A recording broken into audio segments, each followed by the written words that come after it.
Okay, good. All right, part two of the live phone conversation with myself, Pharaoh, and Io. How do you pronounce your full name, Io? My full name is Io Dele, but you can just call me Io. That's fine. I accept that. Okay, so this is the part two live phone conversation with myself, Brother Pharaoh, and Io. Okay.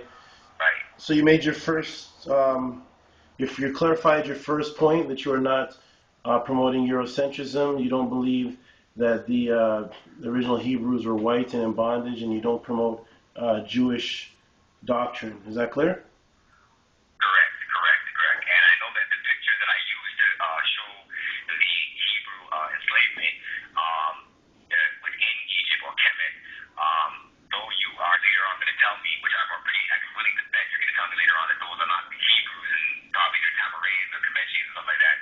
I just want to point out to the audience as well that every source that I looked, when I was doing my research, every source I looked at refers to that unanimously as being a depiction of the Hebrews. But that's a different discussion, whether it's the Egyptians or the Hebrews. The point is that I did not use a white picture to represent our ancestors. So I want to make that clear. No Eurocentrism in my head when it comes to that. The next point, I want everybody to bear in mind that the points that Brother Pharaoh is addressing have nothing to do with my actual evidence, at least not in the first two videos or so.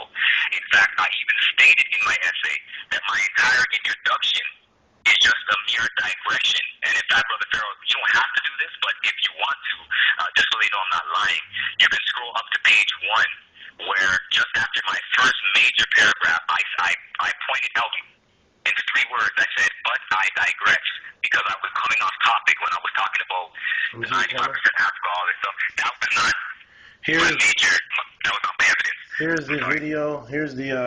Here is Io's debate, and here's the beginning of it, and here's the section he's talking about. It says, but I digress. Let me hold this phone right here. Hold the phone just so it's looking at the screen. Let me just do this. So it says, but I digress. As I'm scrolling down, I have addressed comments after that sentence. Right, you did. So you digressed and then you digressed again? As I was watching the video, so I just wanted to cover it. It may seem out of whack now, so forgive me, but I just want to let people know that was not the challenge. The challenge came later on, which you did eventually get to. But that was not the challenge. So even if he refutes that 100%, that is still separate from my actual challenge. My challenge stands alone. So he can refute my introduction 100%, but my challenge, that would not refute my challenge, my evidence. It would refute my evidence. That's what I want to make clear to the audience. Another thing I want to just clarify about myself, because the audience is being somewhat misled, is that I'm not a Bible pusher. If you look at the title of the essay, it says I'm proving this from non-biblical evidence. So I'm not coming from the perspective of a Bible pusher. I never claimed in my entire essay at all. Here it is, non-biblical evidence.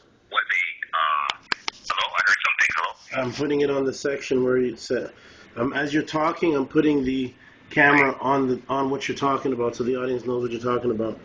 Non-biblical sources. Thank you. Appreciate that. Okay. I'm not a Bible pusher. What was I saying?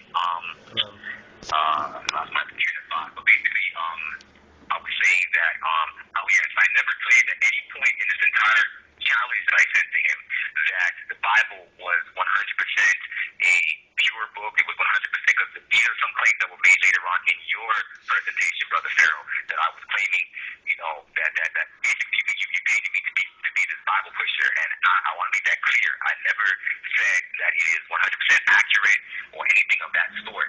Again, I'm proving these things from a factual, non-scriptural, non-biblical perspective. If I've ever used the scriptures in this, it was only to add context to the discussion, but none of my points were contingent on the Bible.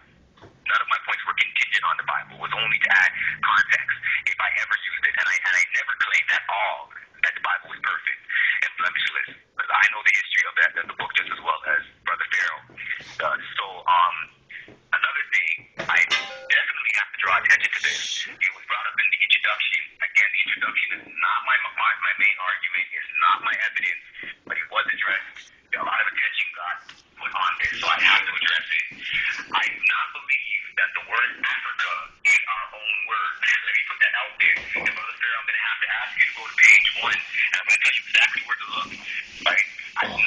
that Africa is a word that came from our people.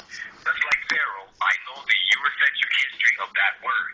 If you go to the first page, and people can go back and look at your first video, and they can actually pinpoint it.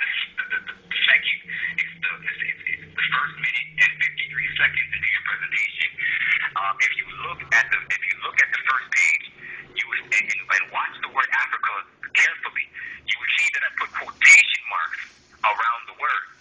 The reason why I put quotation marks, and I thought Brother Farrell would emphasize this in addressing the Africa thing. The reason why I put quotation marks around it is because I'm trying to show that I don't necessarily agree with the word, but this is the word that, for lack of a better word, is most popular to be used.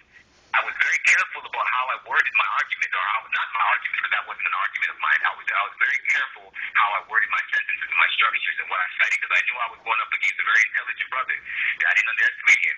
So I thought he would pick up on that and respect that, just as I respect him. Again, I never claimed that Africa was the original word, but that's the joke. If I had said Alkebulan, as some Afrocentric people say, there would be people who claim that Alkebulan was never a word used by all people in our ancient motherland. If I had said Pangea, there would be people who would have debated that. If I had said, as some people say, that all of Africa or all of the motherland was called Kemet, and I know people who claim that, there would be people like myself who could debate that.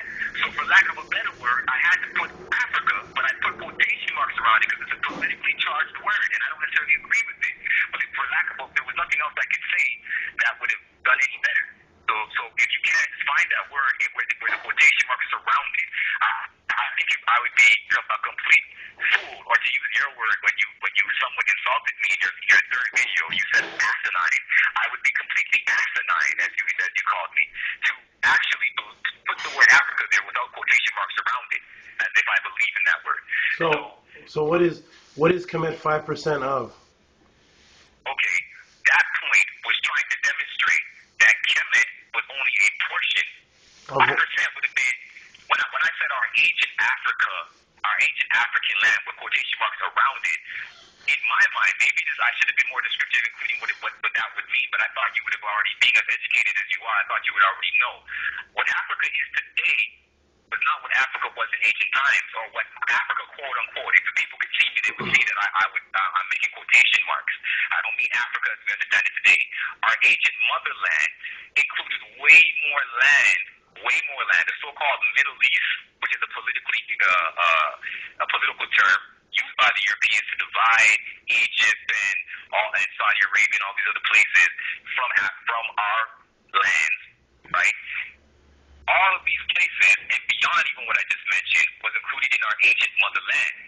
Going by that terminology, I was saying that Kemet was only 5% of that. But to be honest, that's only because I've read that 5% term used. I would strictly say, without quoting those people, I would strictly say that it was only a portion, which it was. The Kemetic culture is not invasive all throughout our ancient motherland, as it is known in current day Egypt. You know what I'm saying? It's not, even if you see traces of Kemetic culture, even if you see traces of Egyptian culture, because a lot of things came from Egypt, which I definitely agree with. Even if you see traces of Egyptian culture all throughout the world, the point is still that the potency in which we see Egyptian culture in Egypt, you do not see all throughout you do not see to the same degree. For instance, you won't find the three pyramids of Giza in Nigeria, for lack of a better term. And again, you can debate me on that, because even Nigeria is a term that's fairly new and made by Europeans. So do you see the what's it called? The difficulty in having that discussion because of 9 minutes. Sorry. Okay. Oh. Pause it. He's gonna pause it. It's at 9 minutes. Okay. Pause now. Yeah.